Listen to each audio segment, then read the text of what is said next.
नमस्कार, स्वागत है आपका जनता टीवी में। मैं हूं आपके साथ सचिन चौहान। बात करेंगे खबरों की, लेकिन शुरुआत बड़ी खबर से कर लेते हैं। यह बड़ी खबर घोसी उपचुनाव को लेकर सामने आ रही है। सपा प्रत्याशी सुधाकर सिंह की बंपर जीत हुई है। बीजेपी के दारा सिंह को करारी शिकस्त दी है सुधाकर ने।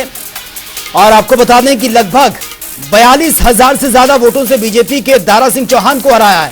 जीत का जश्न समाजवादी पार्टी के तमाम कार्यालयों में जीत का जश्न मनाया जा रहा है। सपा सुप्रीमो अखिलेश यादव ने बधाई दी है और सुधाकर सिंह ने 42,759 वोट से जीत ये हासिल की है। तो देखिए, अपने आप में बहुत बड़ा ये आंकड़ा है। कितने वोट किसको मिले ये भी हम आपको बता रहे हैं। और अब तक जितने राउंड में रिजल्ट जैसे जैसे सामने आ रहा था, उसी से पहले से अंदाजा था। हालांकि लास्ट के 3 राउंड रह गए थे, लेकिन उससे पहले ही सुधाकर सिंह आगे चल रहे थे और यह कंफर्म हो गया था। 3 राउंड बाकी बचे थे, उससे पहले यह कंफर्म हो गया था कि समाजवादी पार्टी को यहां पर जीत मिल रही है और बम्पर जीत ये मिली है। देखिए, 42,000 से ज्यादा वोटों से बीजेपी के जो प्रत्याशी थे दारा सिंह चौहान, उनको यह हराया है। कांटे की टक्कर थी, दोनों के लिए प्रतिष्ठा का ये सवाल था। ये जो उपचुनाव हुए हैं और अब की तस्वीरें आप देखिए। इससे पहले तमाम तरीके के आरोप भी लगाए जा रहे थे कि चुनाव को प्रभावित करने की कोशिश बीजेपी ने की है, लेकिन समाजवादी पार्टी की तरफ से यह पूरी तरीके से बार बार दावा किया जा रहा था कि समाजवादी पार्टी के जो प्रत्याशी हैं सुधाकर सिंह, उनकी ही जीत होगी। और बीजेपी के दारा सिंह को कड़ी शिकस्त उन्होंने दी है। अब जितने भी समाजवादी पार्टी के कार्यालय हैं, वहां पर जश्न का माहौल है।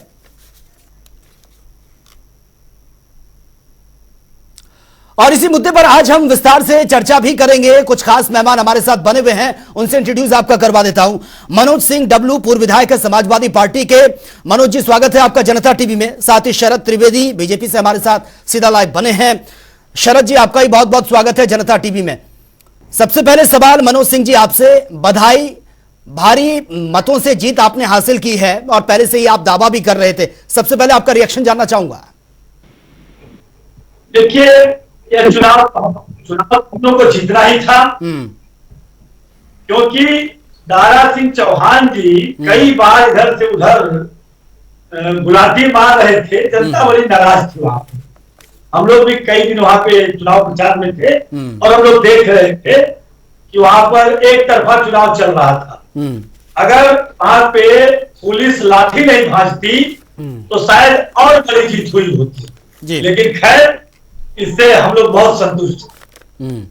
ठीक है, आपकी जीत हुई, जनता टीवी की तरफ से भी आपको बधाई। अब शरद त्रिवेदी जी, कहां कमी रह गई? बहुत बड़ी हार, बहुत शर्मनाक, और इसको तो सेमीफाइनल के तौर पर देखा जा रहा था, और अब जो तस्वीरें बयां कर रही हैं, किस और डायरेक्शन पर जाते हुए नजर आ रही है पार्टी? देखिए, बधाई देना चाहता हूँ मनोज सिंह जी को, सुधाकर सिंह जी को, भारतीय जनता पार्टी की तरफ से और व्यक्तिगत रूप से। और ये भी चाहते हैं कि जो वहां पे सेवा करने की जरूरत है वो वहां करें। उसमें जो भी सरकार की तरफ से मदद की जरूरत होगी, उत्तर प्रदेश सरकार मदद करेगी। और तीसरी चीज ये है कि देखिए, इस चुनाव का ना तो कोई लोकसभा से मतलब है, ना विधानसभा से मतलब है, ना 2024 के चुनाव से कोई मतलब है, ना केंद्र में इससे कोई फर्क पड़ने वाला, ना राज्य में फर्क पड़ने वाला है। अच्छा। वो एक अलग चीज। और लेकिन एक क्या होता है कि जब भारतीय जनता पार्टी जीतती है, जैसे आजमगढ़ में चुनाव जीते थे, रामपुर में जीते थे, तो वो तो एक या तो ईवीएम मशीन खराब हो गई थी या जो प्रशासन का गलत इस्तेमाल किया था। लेकिन अब की बार अच्छा है कि ईवीएम मशीन ठीक है, प्रशासन का कोई गलत इस्तेमाल जैसे शरद जी, वो तो अभी भी कह रहे हैं कि इस चुनाव को भी इन्फ्लुएंस करने की कोशिश की थी। अगर वहां पर भी छेड़छाड़ नहीं होती तो और भी बम्पर जीत होती। हाँ, नहीं, वो देखिए, मैं एडवोकेट हूं और वकालत में एक चीज होती है पेशबंदी। केस क्या है वो अलग कहानी है, लेकिन पेश क्या करना है वो एक अलग कहानी है। तो क्या पेश किया जाता है, लेकिन अभी आज ये मौका नहीं है कि इस पे कोई हम लोग बहस करें। बहुत अच्छा है, अच्छी उनकी जीत हुई है, वो वहां पे सेवा करें, समाज के लिए कार्य करें। ठीक है, वो चीजें आपने रखी हैं। मैं सिर्फ यही समझना चाह रहा हूं कि क्या आपको लगता है कौन से आपके वो वीक पॉइंट रहे हैं जो यहां पर कारगर साबित नहीं हो पाए और इस हार का सामना आपको करना पड़ा? क्या दारा सिंह चौहान, क्योंकि उनकी जो छवि रही है दल बदल की, उसका भी एक बहुत बड़ा इंपैक्ट ये पड़ा है? नहीं देखिए, चुनाव में दो गुणा दो चार नहीं होता, कई बार 16 हो जाता है, कई बार -3 हो जाता है। तो ये नहीं कि साहब उनको दोबारा वहां पे लाया गया था इस वजह से कुछ हुआ है। देखिए, हम लोगों ने अपनी तरफ से पूरी कोशिश करी, मेहनत करी, हम लोगों ने क्षेत्र में काम किया, घोसी में भी हमने काम किया था, लेकिन किसी वजह से जनता ने हमको आदेश नहीं दिया, जनादेश हमारे हक में नहीं आया है। उसको हम बहुत सहज स्वीकार करते हैं। वो एक उसमें कोई हमें गुरेज नहीं है। ठीक है, चलिए ये अच्छी बात है, आपने एक्सेप्ट किया कि जनता ने हमको यहां पर समझा नहीं, या फिर आप जनता के विश्वास को नहीं जीत पाए और जनता ने अपना फैसला सुना दिया। ठीक है, आपके पास मैं आऊंगा।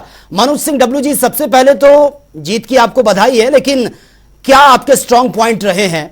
क्या इससे माना जाए कि जो इंडिया अलायंस है वो और ज्यादा मजबूत हुआ है? उसकी ये पहली परीक्षा, और पहली परीक्षा में इंडिया अलायंस पास?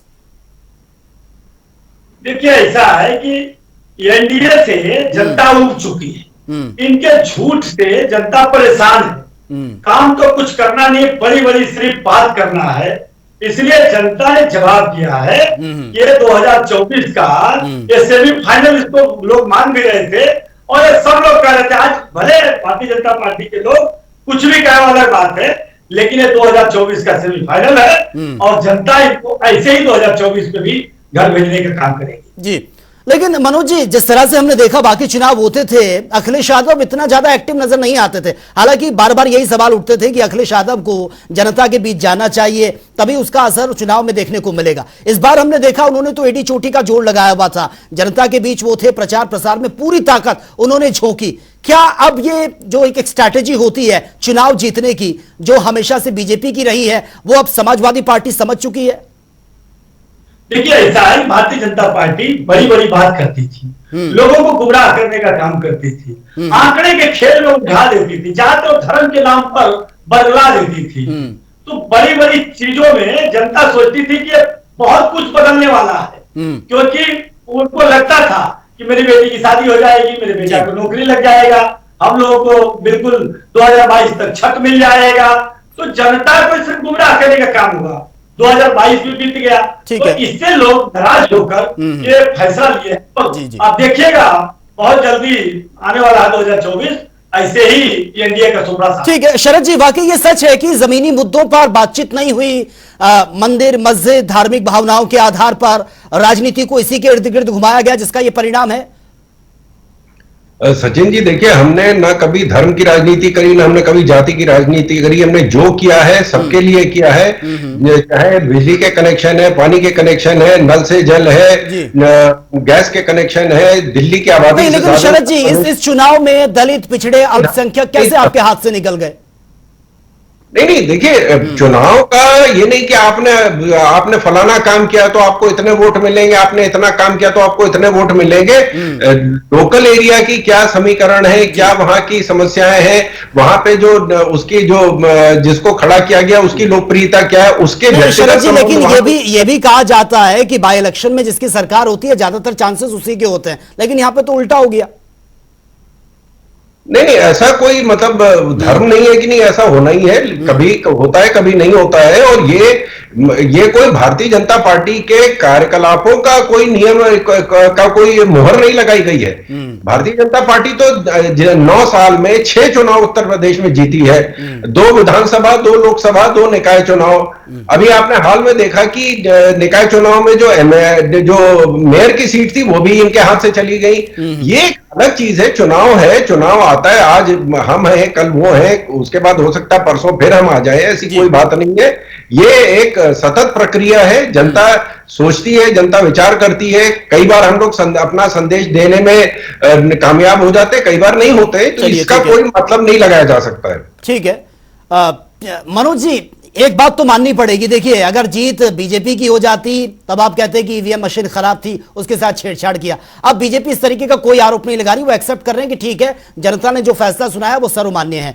लेकिन अगर हम राजभर की बात करें, उनको लेकर आप दावा कर रहे थे आपकी पार्टी कि वो तो हमारे ही पक्ष में उन्होंने प्रचार प्रसार किया, बाकी ये सच है?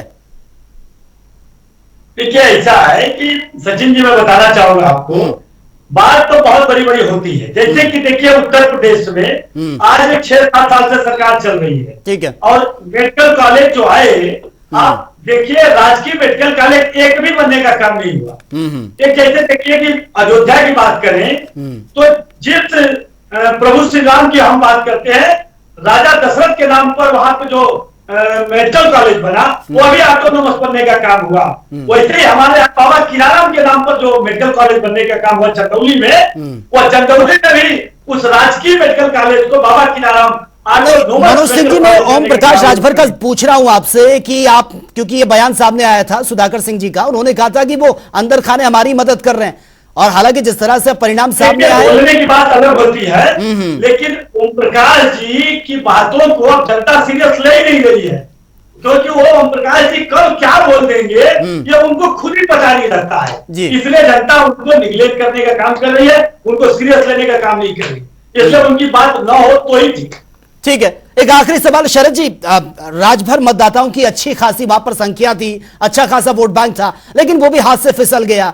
क्या क्या इसको माना जाए कि ओम प्रकाश राजभर भले ही आपकी पार्टी में है, कल वो समाजवादी पार्टी में थे, अब बीजेपी का हाथ उन्होंने थाम लिया, कोई बड़ा असर आने वाले चुनाव में आपको लग रहा है कि कोई फायदा मिलेगा?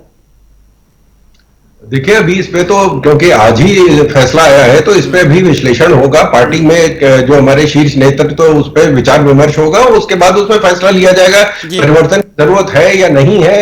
ये एक एक्सेप्शनल केस था या कोई उसमें बदलाव की जरूरत है, वो पार्टी खुद तय करेगी कि क्या हुआ, क्यों हुआ, किस वजह से जनादेश हमको नहीं मिला, कहां कहां कमियां रह गई, क्या खामियां रह गई, इसके ऊपर विचार विमर्श होगा। ठीक है, विचार विमर्श होगा, मंथन होगा, और ये जरूरी भी हो जाता है, लेकिन ये बात तो तय है कि विपक्ष मजबूत हुआ है और एक नई ऊर्जा विपक्ष को मिली है, क्योंकि अब तक यही कहा जा रहा था कि कितने भी मिलकर चुनाव लड़ने जीत नहीं पाएंगे, लेकिन ये शुरुआत हो चुकी है उत्तर प्रदेश की, अगर मैं बात कहूं। चलिए, बहुत बहुत शुक्रिया आप सभी मेहमानों का इस डिबेट का हिस्सा बनने के लिए।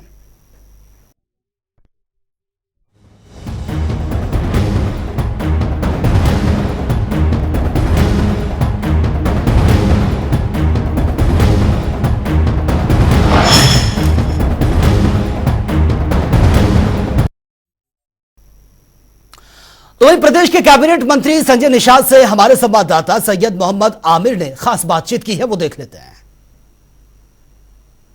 संजय निषाद पार्टी के अध्यक्ष संजय निषाद जी, हम उनसे बात करेंगे आगामी ये जो चुनाव हो रहा है घोसी का, उसको लेकर बात करेंगे। संजय जी, आज घोसी का उपचुनाव जो हुआ है उसमें जिस तरह से ये परिणाम आ रहे हैं, इसके किसको इसके पीछे वजह मान रहे हैं? देखिए, केंद्र का चुनाव मोदी जी देश पार्टी है, प्रदेश का भी चुनाव और लोकल चुनाव चेहरे पर होता है, और चेहरे पर जनता तय करती है, और जनता का जनादेश सब लोगों को स्वीकार करना चाहिए, और चेहरा लोकल जो प्रत्याशी थे उनके चेहरे पर मतदान जनता ने नहीं किया, उस पर विचार किया जाएगा, फिर आगे तक उसके तक सोचा जाएगा। आप ओम प्रकाश जी को अपना बड़ा भाई मानते थे, क्या लगता है इस चुनाव में गच्चा वो खा गए? अब बड़े भाई जवाब बड़े भाई दे सकते हैं, लेकिन हम अपनी जिम्मेदारी कर सकते हैं कि मैं 43 गांव निषादों का था, इसमें 40 गांव में मैंने 80% वोट दिया और जीत दर्ज कराई है, और 3 गांव भी जो हारे हैं वो एक भारतीय जनता पार्टी के नेता के गलत बयानबाजी के वहाँ जाकर। सिंगरपुर में एक मस्जिद भी जिसको लेकर आपने कहा था आपके लोग बड़े आक्रोशित हैं और कभी भी वो ले सकते हैं, क्या आप किसी की विरासत पर कोई आदमी कुछ बना ले तो आक्रोश तो रहेगा ही नहीं। वो हमारी विरासत है, वो हमारी विरासत मिलना चाहिए हमें, और निश्चित रूप से संवैधानिक तरीके से उसे हटाया जाएगा।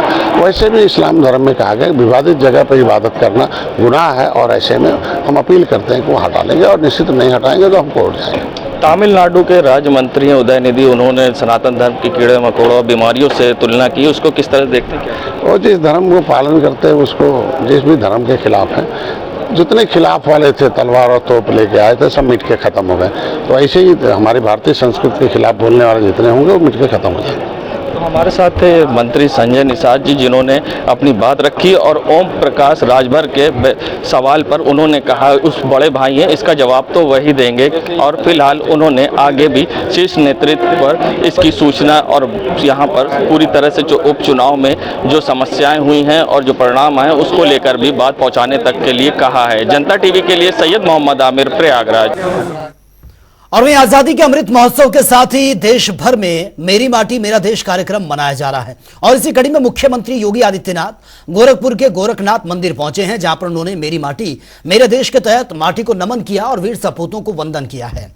वहीं सीएम योगी के नेतृत्व में अन्य बीजेपी कार्यकर्ता भी कलश स्थापना को लेकर एकत्रित हुए और गोरखनाथ मंदिर की पवित्र माटी को कलश में देते हुए सीएम योगी ने इस कार्यक्रम की शुरुआत की। भारत जोड़ो यात्रा का 1 साल पूरा होने पर पूर्व विदेश मंत्री सलमान खुर्शीद ने पदयात्रा निकाली है। इस दौरान पूर्व विदेश मंत्री सलमान खुर्शीद ने G20 के आयोजन पर गंभीर सवाल भी उठाए। उन्होंने कहा कि वन नेशन वन इलेक्शन को लेकर भी कई सवाल उन्होंने उठाए हैं। इसके अलावा उन्होंने भारत और इंडिया पर भी बहस जो चल रही है उसको लेकर बीजेपी को जमकर घेरा भी है। ये सौभाग्य है कि हम राहुल गांधी जी के यात्रा के संदर्भ में हमें कहा गया कि आप पैदल चलकर उस यात्रा को समर्थन दें। 1 वर्ष हुआ है यात्रा को, जब यात्रा आरंभ हुई थी कन्याकुमारी से कश्मीर तक, उस यात्रा को समर्थन और उसको मजबूत संकल्प में परिवर्तित करें। तो आज हमने वो भी मानिए लक्ष्य पूरा किया है। तो बताएं कैसे हो सकता है। हम छोटे से वकीलों को ये बात समझ में नहीं आ रही कि वन नेशन वन इलेक्शन कैसे है। अभी उत्तर प्रदेश के चुनाव हुए कुछ ही दिन हुए, हिमाचल के चुनाव हुए कुछ ही दिन हुए, कर्नाटक के चुनाव हुए कुछ ही दिन हुए। तो वहाँ पर क्या होगा? क्या वहाँ पर चुनाव होगा? जब भी सरकार किसी भी कारण गिरती है तो एक सरकार की गिरने पर पूरे देश में फिर से चुनाव होगा। ये सारी बात समझाएंगे क्या इसका जवाब दे सकते। जब इंडिया शब्द को made in India, digital India, startup India, ये नाम किसने दिए थे? रिजर्व बैंक, आप अपने ग्रुपों को देखें, रिजर्व बैंक ऑफ इंडिया। मैं जहाँ प्रैक्टिस करता हूँ वहाँ सुप्रीम कोर्ट ऑफ इंडिया है। आज तक मैंने सुप्रीम कोर्ट ऑफ भारत नहीं सुना, लेकिन हो सकता है कल को सुप्रीम कोर्ट में ये फैसला हो कि हमें सुप्रीम कोर्ट ऑफ भारत कहा जाए, भारत दैट इंडिया कहा जाए। जो भी होगा वो हमें स्वीकार है। और वहीं प्रयागराज के भारतीय सूचना प्रौद्योगिकी संस्थान में कल 18वां दीक्षांत समारोह का आयोजन यह किया जाएगा। इस दौरान 615 छात्र छात्राओं को उपाधियां प्रदान यहां पर की जाएंगी। साथ ही 28 मेधावी छात्र छात्राओं को मेडल देकर सम्मानित भी किया जाएगा। IIIT से इसके 18वें दीक्षांत समारोह में भारतीय IT के बड़े बड़े दिग्गज भी इसमें शामिल होंगे। ये 18वां दीक्षांत समारोह है IIIT इलाहाबाद इस संस्थान का, और उसमें in all this year 615 students को, छात्रों को इस दीक्षांत समारोह में दीक्षा दी जाएगी, इन्हें डिग्रीज कॉन्फर की जाएगी, जिनमें से 387 जो है वो अंडर ग्रेजुएट डिग्रीज है और 206 पोस्ट ग्रेजुएट डिग्रीज है, और इसमें 14 PhD डिग्रीज है। तो इन ऑल 615 है। इनमें से लड़कियों की संख्या लेकिन थोड़ी कम है इन तीनों प्रोग्राम्स में। और इस दीक्षांत समारोह के लिए हमें मुख्य अतिथि गेस्ट ऑफ ऑनर के रूप में NASSCOM जो है सारे IT कंपनीज का इंडिया में जो एक बहुत बड़ा संगठन है, उसके फाउंडर चेयरमैन जो है श्री हरीश मेहता जी, जिनकी खुद की ऑनवर्ड टेक्नोलॉजीज नाम की कंपनी है, उसके वो चेयरमैन उसके भी है, वो हमें सौभाग्यवश इसके लिए, इस समारोह के लिए चीफ मुख्य अतिथि के रूप में वो हमें मिले हैं। तो चलिए अब बात होगी 75 जिले 75 बड़ी खबरों की। रायबरेली में अचानक आवारा मवेशी को देखकर अनियंत्रित होकर गिरा बाइक सवार, मौके पर ही हुई दर्दनाक मौत। आगरा में पिनाहट पंचायत का प्रधानी उपचुनाव, सुनील कुमार को मिली जीत, पुलिस की मौजूदगी में हुई मतगणना। लखीमपुर में ग्रामीणों ने पावर हाउस के कर्मचारियों से जमकर मारपीट की है, 23 लोगों के खिलाफ FIR दर्ज, बिजली में कटौती से परेशान थे ग्रामीण। प्रतापगढ़ में कोटेदार ने पुलिस पर लगाए घूस देने के आरोप, कैरेक्टर वेरिफिकेशन में दरोगा ने मांगे थे 5000 रुपए, पीड़ित ने मामले में SP को तलब किया। गोरखपुर पहुंचे मुख्यमंत्री योगी आदित्यनाथ, गोरखपुर में पहुंचकर गोरखनाथ मंदिर में माटी को नमन किया, मेरी माटी मेरा देश कार्यक्रम का शुभारंभ किया। भारत जोड़ो यात्रा का 1 साल पूरा होने पर लखीमपुर खीरी में कांग्रेस कार्यकर्ताओं ने निकाली पदयात्रा, लोगों को बताया जाएगा भारत जोड़ो यात्रा का महत्व। इटावा में युवाओं का स्टंट करते हुए वीडियो सोशल मीडिया पर वायरल, स्टंट में शामिल कार का काटा गया चालान, एडिशनल SP को सौंपी गई थी मामले की जांच। कासगंज में दिखा है तेज रफ्तार का कहर, अज्ञात वाहन ने बाइक सवार को मारी टक्कर, हादसे में एक की मौत, एक घायल। अलीगढ़ के नकवी पार्क में ग्राम प्रधानों का 1 दिवसीय विशाल धरना प्रदर्शन, जिला अधिकारी को 11 मांगों को लेकर मुख्यमंत्री के नाम ज्ञापन सौंपा। आगरा के एक घर में चाय बनाते समय सिलेंडर में लगी थी आग। हादसे के दौरान झुलसे युवती और फायर ब्रिगेड के कर्मचारी। महुआ में युवक ने ट्रेन से कटकर की आत्महत्या की कोशिश। खुदकुशी के कारणों का अब तक खुलासा नहीं हुआ। सहारनपुर मुख्य दंड अधिकारी न्यायालय में हुआ भ्रष्टाचार का खुलासा। आरपीएफ की 535 फाइलें कोर्ट से बाहर की निस्तार। बरेली आईएमसी प्रमुख मौलाना तौकीर रजा खान की प्रेस कॉन्फ्रेंस का राजनीतिक फायदे के लिए काम कर रहे हैं इंडिया। आजमगढ़ में चेहल्लुम के जुलूस के दौरान जलेबी की खौलते तेल की कड़ाई में गिरी है। 5 लोग अस्पताल में भर्ती लाचार। एटा में 2 बाइकों की आमने सामने जबरदस्त टक्कर। बाइक सवार युवक की मौके पर ही मौत। पीलीभीत की पूरनपुर पुलिस ने गौ तस्करों पर कसा है शिकंजा। मुठभेड़ के दौरान तस्कर के पैर में लगी थी गोली। पुलिस ने पशु के साथ गिरफ्तार किया। झांसी में देर रात बदमाश ने युवक पर किए ताबड़तोड़ फायरिंग। गंभीर हालत में अस्पताल में भर्ती। फतेहपुर में आकाशीय बिजली गिरने से एक शख्स की मौत। जंगल में मवेशी चराते समय हुआ हादसा। फतेहपुर में पुलिस ने वाहन चोर गैंग का किया खुलासा। 2 अभियुक्तों को किया गिरफ्तार। कब्जे से कार और बाइक बरामद। तो फिलहाल इस बुलेटिन में मेरे साथ इतना ही, लेकिन तमाम खबरों के लिए आप बने रहिए जनता टीवी के साथ। नमस्कार।